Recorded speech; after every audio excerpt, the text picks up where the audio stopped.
ଆଜି ହେଉଛି ଦାଣ୍ଡ ପହଁରା ପୂର୍ଣ୍ଣମୀ ଯିବାର ଦ୍ୱିତୀୟ ଦିନରେ ବା ତୃତୀୟ ଦିନରେ ପରେ ଆଜି ସେ ଦାଣ୍ଡ ପହଁରା ପଡ଼ିଥିଲା। ଆମ ଗାଁର ସବୁ ପିଲାମାନେ ଦାଣ୍ଡ ପହଁରା ବାଲି ଆଣିକି ସବୁ ଫୁଲ ଆଣିକି ଇଆଡ଼େ ତିଆରି କରିଦେଇଥିଲେ ଯମ ଠାକୁର। ଏପଟେ ଫୁଲ ଦେଇକି କାବଦ ଭଣ୍ଡା କଣ୍ଟା ଦେଇଥିଲେ। ଏପଟେ ତିଆରି କରିଛନ୍ତି କୁମ୍ଭୀର ବି କରିଛନ୍ତି, କୁମ୍ଭୀର ବି ଦେଇଛନ୍ତି ମଣ୍ଡା ଫୁଲ ହରିକା ଦେଇକି ସବୁ ପିଲାମାନେ ଆମର ସଜେଇ ଦେଇଛନ୍ତି।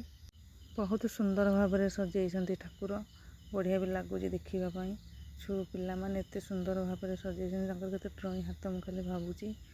ଆଉ ବହୁତ ସୁନ୍ଦର ଫୁଲ ଦେଇଛନ୍ତି, ଦେଇକି ବହୁତ ଭଲ ଭାବରେ ସେମାନେ ସବୁ ତିଆରି କରିଛନ୍ତି। ଏଇ ପିଲାମାନେ ସବୁ ତିଆରି କରୁଛନ୍ତି, ତାଙ୍କ ମନ ବହୁତ ଖୁସି ଅଛନ୍ତି। ତଥାପି ସେ କେତେ ଖୁସିରେ ହସ ଖୁସି କରିଛନ୍ତି, ଏଇ ଆମେ ସବୁ ତିଆରି କରୁଛୁ। ମୋତେ ବହୁତ ଭଲ ଲାଗିଲା ଏ ପିଲାମାନଙ୍କ କଥା ଶୁଣିକି। ସମସ୍ତେ ଖୁସି ବାସିରେ ସବୁ ତିଆରି କରୁଛନ୍ତି। ଗାଁ ଦାଣ୍ଡରେ ହିଁ ଓଷା ପୂଜା ହୁଏ, ବାଟରେ କିନା ଦାଣ୍ଡ ଓଳାନ୍ତି। ଦାଣ୍ଡ ପହଁରା ବି ୟା ନାମ ଦେଇକି, ୟା ନାମ ଦାଣ୍ଡ ପହଁରା।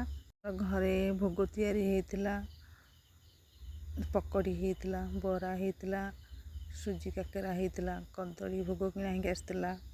ଏ ଗୋଟେ କୋଳି ଡାଳିମ୍ବ। ଇଏ ଜିଦ୍ଦି କଲା, ଏଇ ଆମ ଝିଅ କହିଲା ମୁଁ ଭାର ନେବି। ତାପରେ ତଥାପି କିଣା ହେଇକି ଆସିଲା ଭାର। ତାର ଚାଲୁଣି ମଣ୍ଡା ତ ସେ ଗୋଟେ ବର୍ଷ ପୂର୍ବରୁ ଚାଲି ସାରିଲାଣି, ଦିଆ ହେଇ ସାରିଲାଣି ଠାକୁରଙ୍କ ଭୋଗ। ତଥାପି କାନ୍ଦିଲା ଯେ ତାପରେ ଭାର କିଣା ହେଇକି ଆସିଲା ଭିତରେ କଦଳୀ ଆଉ ଡାଳିମ୍ବ ଦେଇଦେଲା ପରେ ସେ ତା ମନ ପୁରା ଖୁସି ହେଇଗଲା। ସେ ତାର ଭାର ନେଇକି ଦାଣ୍ଡରେ ଚାଲିଲା। ନହେଲେ କାନ୍ଦିଲା, କହିଲା ମୁଁ ଭାର ନେବି, ମୁଁ ଆର ବର୍ଷ ନେଇଥିଲି, ଏ ବର୍ଷ ନେବି। ସଜେଇ କାନ୍ଦିଲା ଆଉ। କାନ୍ଦିବାରୁ ତାପରେ ତା ବାପା କିଣିକି ଆଣିଲା ଭାର। କିଣିକି ଆଣିବାରୁ ଗୋଟେ ଡାଳିମ୍ବ ଦିଆହେଇଛି, ସେପଟଟାରେ କଦଳୀ ଦିଆହେଇଛି। ଦେବାରୁ ସେ ଖୁସିରେ ଚାଲିକି ଯାଉଛି।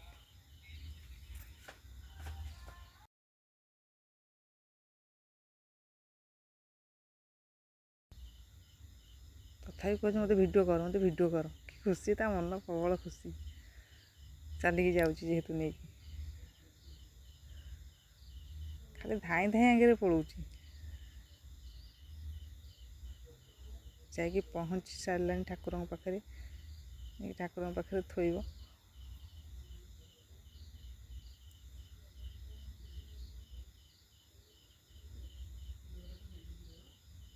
ନେଇକି ଥୋଇଥିଲା ଠାକୁରଙ୍କ ପାଖରେ। ମୁଁ ବି ଇଆଡ଼େ ଭୋଗ ନେଇକି ଯାଇଥିଲି ସବୁ। ଆମର ଗାଁ ଯାକ ଯିଏ ଯାହା ଘରେ, ସମସ୍ତଙ୍କ ଘରେ ପିଠାପଣା, କିଏ ଭାତ ତରକାରୀ, କିଏ ମାଛ, ଏମିତି ସମସ୍ତେ ରୋଷେଇ କରିକି ଆଣିଥିଲେ। ବରା କରିଥିଲେ, ଚକୁଳି କରିଥିଲେ, ଯାହା ଘରେ ଯିଏ ଯାହା ପାରିଲା ସବୁ ଠାକୁରଙ୍କ ପାଇଁ ରୋଷେଇବାସ କରିକି ଆଣିକି ଦେଇଥିଲେ। ଏପଟେ ଦୀପ ବି ଏଇଠି ଜଳୁଛି, ଦୀପ ବି ଲଗେଇ ସାରିଲେଣି। ଗାଁ ଯାକ ସମସ୍ତେ ଭୋଗରାଗ ଆଣିକି ବହୁତ ମନ ଖୁସିରେ ଆଣିଥିଲେ। ଇଆଡ଼େ ବନ୍ଧା ହେବା ପାଇଁ ଅରୁଆ ଚାଉଳ, ଦୁବ, ଫୁଲ ସବୁ ସଜଡ଼ା ହେଇକି ସବୁ ରଖା ହେଇଛି। ଭାତ ତରକାରୀ ବି ଦେଇଛନ୍ତି। ବାହାରେ ବି ଆମ ଝିଅ ନେଇଥିଲା, ଥୁଆ ହେଇଛି। ସବୁ ଦେଇଛି ପିଠା ସଜଡ଼ା, ସବୁ ଭୋଗ ପାଇଁ ବାହାରୁ ସବୁ ଭୋଗ ବାହାର କରାହେଉଛି। ଏପଟେ ଭାତ ତରକାରୀ। ସେ ତ ହେଉଛି ଆଇଁଷ ଖିଆ ଠାକୁର, ସବୁକିଛି ସେ ଖାଇପାରିବେ। ତାଙ୍କ ମନ ଖୁସିରେ, ମନ ଇଚ୍ଛାରେ ବା ପବିତ୍ର ମନରେ ତାଙ୍କୁ ଯାହା ତୁମେ କରିକି ଦେବ ସେ ସବୁ ଖାଇବେ। କେବଳ ମନ ନିର୍ମଳ ରଖିଥିବା ଦରକାର। ଏପଟେ ବହି ପଢ଼ା ବି ଚାଲିଛି, ବହି ବି ସେ ପଢ଼ୁଛନ୍ତି। ଏପଟେ ତାଙ୍କ ମୁଣ୍ଡରେ ଚାନ୍ଦୁଆ ପଡ଼ିଛି, ଯେଉଁ ଯମ ଠାକୁର କହନ୍ତି। କିଏ କହୁଛନ୍ତି ଷଠି ଠାକୁର, କିଏ କହୁଛନ୍ତି ଯମ। ଆମ ଗାଁରେ ହିଁ 3 ଜଣ ବହୁତ ବୟସ୍କ ଲୋକ 4 ଜଣ ଥିଲେ। ଏଇମାନେ ହିଁ ଦାଣ୍ଡ ଓଳେଇକି ଗାଁର ସବୁ ଲୋକମାନଙ୍କର ମଙ୍ଗଳ କାମନା ପାଇଁ, ଆରୋଗ୍ୟ ପାଇଁ ଏଇ 4 ଜଣ ହିଁ ଦାଣ୍ଡ ଓଳାନ୍ତି। ଥିଲେ ଗୁରେ ଚାଲିଗଲେଣି, ଆଉ ଏଇ 4 ଜଣ ତ ଅଛନ୍ତି। ଆଉ ଗାଁରେ ସମସ୍ତଙ୍କ ମାନଙ୍କ ପାଇଁ କରନ୍ତି। ସମସ୍ତେ ବି ଫଟୋ ତାଙ୍କର ନେଉଛନ୍ତି, ଏଇ 4 ଜଣ ଓଳାନ୍ତି ସମସ୍ତଙ୍କ ପାଇଁ ବୋଲି।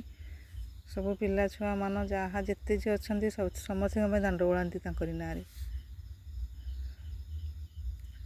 ଆରେ ଭୋଗ ସଜାଉଛନ୍ତି ଗାଁରେ ପ୍ରତ୍ୟେକ ଲୋକ ସେଇଠି ଆସିକି ବହୁତ ଖୁସି ବାସିରେ ଠାକୁର ପୂଜା ହେବାର ସବୁ ଦେଖୁଛନ୍ତି। ଝିଅ ପିଲାମାନେ ସମସ୍ତେ ଖୁସି ଅଛନ୍ତି। ବହୁତ ଆନନ୍ଦରେ ପର୍ବଟାକୁ ପାଳନ କରନ୍ତି ଆମ ଗାଁରେ। ବହୁତ ଖୁସି ଲାଗେ ଏଇ ପର୍ବ ଦେଖିବାକୁ ମୋତେ।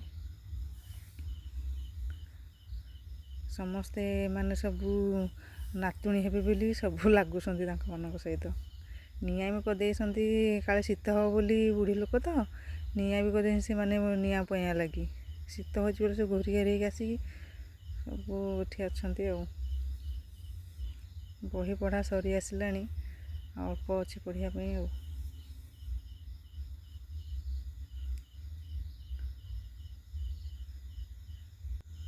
ବହି ପଢ଼ା ସରିଲା ପରେ ଆସିକି ଜଣେ ଆସିକି ଓଳଉଛନ୍ତି, ବୟସ୍କ ଲୋକ ଜଣେ। ତାଙ୍କ ନାତି ନାତୁଣୀଙ୍କ ନାଁରେ ସମସ୍ତଙ୍କ ପାଇଁ ସିଏ ଓଳେଇବେ। ତା ପଛରେ ତାଙ୍କ ଫ୍ୟାମିଲି, ତାଙ୍କ କୁଟୁମ୍ବଙ୍କର ଯେତେ ଅଛନ୍ତି ସମସ୍ତଙ୍କ ପାଇଁ ସେ ଓଳେଇବେ। ଆଉ ଜଣେ ମୁଣ୍ଡିଆ ମାରୁଛନ୍ତି, ସିଏ ବି ଓଳେଇବେ। ତାଙ୍କ ନାତି ନାତୁଣୀ, ତାଙ୍କ କୁଟୁମ୍ବ ବାଟୁମ ସମସ୍ତଙ୍କ ପାଇଁ ସେମାନେ ଓଳଉଛନ୍ତି। କୁଆଡ଼େ ଦାଣ୍ଡ ଓଳେଇଲେ ତାଙ୍କ ଆଗରେ କୁଆଡ଼େ ଆରୋଗ୍ୟ ହୋଇଯାଆନ୍ତି ସବୁ। ଏଟା ଗୋଟେ ପ୍ରଥା ଅଛି ଆଗରୁ ଆଉ। ମଙ୍ଗଳ କାମନା ନିମନ୍ତେ ଘରର ବୟସ୍କ ଲୋକମାନେ ତାଙ୍କ ପିଲାଛୁଆ ନାତି ନାତୁଣୀଙ୍କ ପାଇଁ ସେମାନେ ଓଳାନ୍ତି। ନାତିମାନେ ବି ରହସ୍ୟରେ ଲାଗୁଛନ୍ତି ତାଙ୍କମାନଙ୍କ ସହିତ।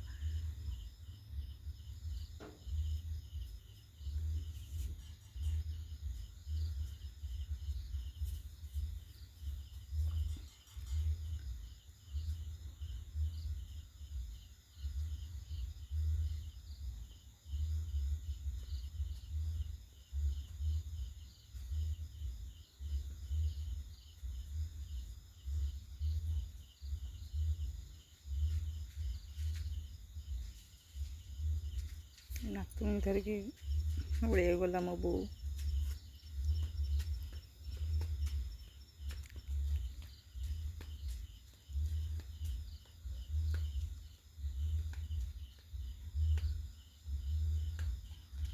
କାଖେଇ ପାରିଲାନି, ତାକୁ ଭୁଲେଇ ଦେଲା। ତାକୁ ବୟସ ହେଇଗଲାଣି, ଆଉ କ'ଣ କରିବ। ଓଳା ସରିଲା ପରେ ବର୍ତ୍ତମାନ ବନ୍ଦାପନା ସବୁ ଆରମ୍ଭ କରିଦେଲେ।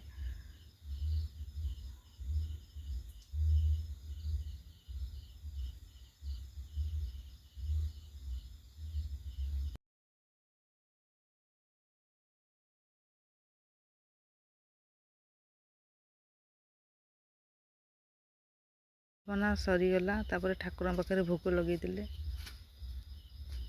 ଏମିତି କଳସ ବସେଇଥିଲେ, ତାଙ୍କ ପାଖରେ ସବୁ ଭୋଗ ଲଗେଇ ଦେଇଛନ୍ତି।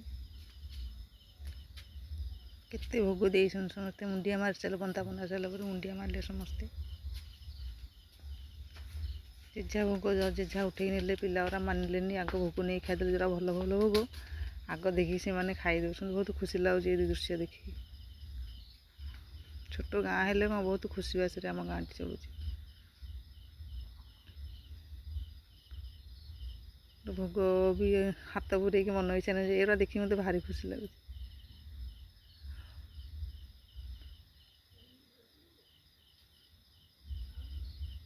ଆମ ଗାଁ ଲୋକମାନେ ବହୁତ ଭଲ ଲୋକ।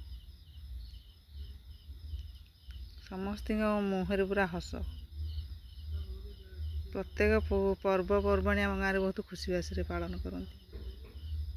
ସମୂହ ପର୍ବରେ ଜଣେ ଯଦି ଭୋଗ ନେଇକି ପଳେଇଲା ବାଣ୍ଟିବ ବୋଲି, ତଥାପି ପିଲାମାନେ ବଡ଼ ଲୋକ ବି ମାନୁନାହାନ୍ତି।